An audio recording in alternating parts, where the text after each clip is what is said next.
Aw yeah, River's back with my top 5 favorite devices from CES. So first up, we've got the Galaxy Note Pro or Tab Pro 12.2 inch tablet. I didn't think I'd like a tablet this big, but actually everything about the tablet I love. It handles so well, it feels good in your hand, it's nice and thin, and the screen is awesome.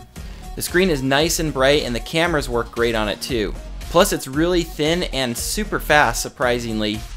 Other specs include a 2560 by 1600 Super LCD 12.2 inch screen, Android 4.4 KitKat, an Exynos octa-core processor, 3 gigs of LPDDR3 memory, 32 or 64 gigs of flash storage, an 8 megapixel back camera and a 2 megapixel front camera, and a 9500 milliamp battery, plus a new custom UI and even an IR blaster. My number 4 favorite is a curved 4K television. I'd probably settle for just a 4K television. I'm definitely going to have to get that soon, but curved is just awesome. They were everywhere at CES. This guy's actually a 5K curved television right here. They just looked amazing. And they had curved OLED screens as well. This is a curved OLED screen. There's no way I'm ever going to be able to afford that for a few years, but this curved screen, imagine if you had a monitor so you're sitting close and it's just wrapping around you. I think it would just look almost 3D, just sweet. And this is a gaming setup with a curved set of monitors, and it looked just awesome, I think. So again, curved and 4K TVs were everywhere at CES this year. It was the big thing. So I think we're going to start seeing those more out on the market here in 2014. I think we'll see them drop in price quite a bit too, so it shouldn't be a whole lot more to buy a 4K monitor than a 1080p monitor here in the next couple years. And I know you're saying, why do I need 4K? Well, if you look at a 4K monitor next to a 1080p monitor, 4K just blows it away. It does look so much better. So I definitely want to get a 4K monitor soon. And I think one place you'll see 4K come to first is your desktop monitor, because you're sitting really close and it needs to look really good when you're that close. And even if you have a large monitor, you cannot see the pixels on here. The resolution is just too high. Coming in at number 3, smartwatches. And at CES, there are all different kinds of smartwatches, different shapes, different sizes, but mainly 2 different kinds. There was the kind that was a standalone smartwatch, and the kind that needs to use your phone to get most of its information. The Sony SW2 smartwatch is probably my favorite as far as design. I think it just looks really clean, it's the perfect size, the screen works really well, and it's even water and dust resistant. But it's also the kind of smartwatch that needs to connect to your phone. It doesn't have a camera, which I think it'd be really nice to be able to kind of video conference from your phone, so at least a front-facing camera would be a must, I say. So to me, the Sony is almost there. I just wish it ran a standalone version of Android with an option to connect to your phone if you want to. To me, that's the perfect way to go with a smartwatch.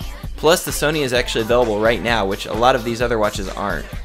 Here's a watch I haven't seen before. It's called Berg, and it runs standalone Android. It even has a camera on it. I think it's still in the development phase though, so it's not for sale yet, but when it becomes available I'll put a link in the description. And here's some of the things that it should be able to do once it comes out to market. And next we come to one of my favorite smartwatches of the show, the Neptune Pine. And this is a full standalone Android smartwatch, so you don't need a phone to tether to it. It actually can take a SIM card and it can be your phone. Plus it's got front and back cameras, so you could actually have something like a video conference on your wrist. And you can detach the phone from the band and use it like a GoPro camera. It even comes with like a helmet mount as an optional accessory. Also, because it's running a standard Android resolution, it should be able to run a lot of apps that are available for Android. And yeah, I know, it's pretty big, but for me this will actually work out pretty good because it'll be a lot easier than having my Note 3 in my pocket and a watch on when I go work out. What I really wish is it had the form factor of the Sony and the Android operating system and cameras of the Pine. Then I think it'd be a perfect 10. There were lots of other smartwatches there as well, including several from Swiss watchmaker Micronos. These run the Android operating system, but they need to connect to your smartphone to make phone calls. Also, this one is detachable, kind of like the Neptune Pine. It's also got a handy connector so you could hang it from your keychain instead of using it as a watch. I like the UI on the Micronos, and it had a pretty good price point. I'll put a link to it in the description when it becomes available. Also, I took a look at the Qualcomm Talk, and one of its key features is the screen actually works really good in sunlight. It gets brighter as direct sunlight is pointing on it, so this would be really good if you're going to be working out outside a lot. There were lots of other watches I didn't stop and get a demo on. Most of them centered around fitness and needed a phone to work. I think for a watch to be successful, it's going to need to be able to stand on its own without a phone and it's going to need to be able to take voice commands. Kind of like the Moto X, but on your wrist.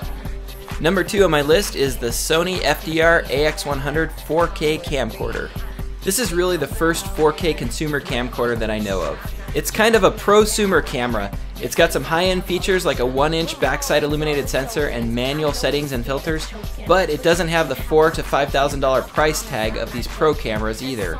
It costs just $2,000 and it will be available in March. The camera is supposed to have amazing video quality, especially with that large sensor, so I kind of put it through some tests inside the Sony showroom.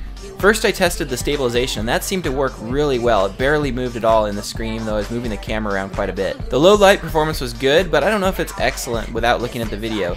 Plus this is some really tricky lighting conditions in this showroom. So I couldn't take any sample video with the camera because my SD card wasn't the right type, but I was able to take a couple sample images, so you can at least get a look at how the camera's optics and sensor handle these tricky lighting conditions. Actually, I was very impressed with the quality of these pictures. I'll put a link to the original pictures in the video description down below just as soon as I have a chance. Some other highlights of the camera are the Carl Zeiss T-Series lens, optical steady shot image stabilization with active mode, and an OLED viewfinder. Anyway, I love the Sony AX100 and I plan on buying one just as soon as I get a 4K television. And my number 1 favorite product, the Hisense Pulse Pro Android TV. If they could have sold me the Pulse Pro, I would have bought it right there on the spot. It just felt so fast, so easy to use with a good remote. I just had to have it. It had everything I've been looking for, like the ability to install apps, a USB port, a really good remote, and voice to text all in one device. I think the remote is the key here because it just worked really well. It had the option to use either as a standard remote where you toggle around or an air mouse built in, plus a smartphone remote control app in the future as well. The user experience is just really good with the box. Everything works nice and fast, much better than the old Google TV that I used to own. Hisense has this built into their 4K TVs, but you can get the box by itself to connect to your own HD TV for around $150. I'll put a link in the video description as soon as it becomes available. And remember, I haven't been able to thoroughly review this device yet, but from everything I've seen so far, I really like it a lot. Alright guys, there you have it, my top 5 favorite things I saw at CES. There's probably a ton of things I didn't even get to see because it's just so massive, one person can never cover it all. But when I buy some of the hardware that you saw in the video, I'll be sure to put a review up as soon as I get it. So make sure and subscribe so YouTube will let you know when it comes out. And hit that little like button, show it some love, that'll help me out a ton. Thanks for watching, and as always, aloha.